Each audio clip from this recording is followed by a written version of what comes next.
અમદાવાદમાં ગુજરાત વિદ્યાપીઠમાં 71મો પદવીદાન સમારંભ યોજાવા જઈ રહ્યો છે। અમદાવાદની ગુજરાત વિદ્યાપીઠમાં 71મો પદવીદાન સમારંભ યોજવામાં આવશે। રાષ્ટ્રપતિ દ્રૌપદી મુર્મુ મુખ્ય મહેમાન તરીકે હાજર રહેશે। 71મો પદવીદાન સમારંભ યોજવામાં આવશે, જેમાં આચાર્ય દેવવ્રતજી, સીએમ ભૂપેન્દ્ર પટેલ પણ સવિશેષ હાજર રહેશે।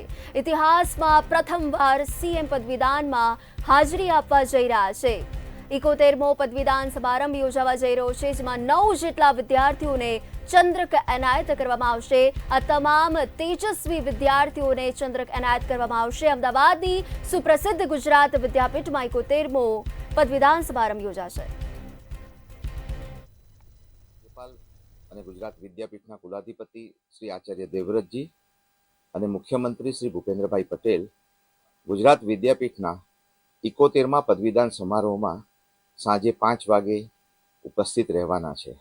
ગુજરાત વિદ્યાપીઠ માટે એ આ એક અનોખો અવસર છે કે જેમાં અગાઉ જે પરંપરાઓમાં ભારતના રાષ્ટ્રપતિશ્રીઓએ પદવીદાન સમારોહમાં હાજરી આપી છે। શ્રીમતી દ્રૌપદી મુર્મુ 7મા રાષ્ટ્રપતિજી હશે કે જે ગુજરાત વિદ્યાપીઠના પદવીદાન સમારોહમાં ઉપસ્થિત રહેશે।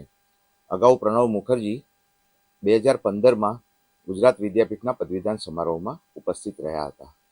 719 વિદ્યાર્થીઓને પદવી આપવાનો કાર્યક્રમ પ્રાણજીવન વિદ્યાર્થી ભવન ખાતે રાખવામાં આવેલ છે।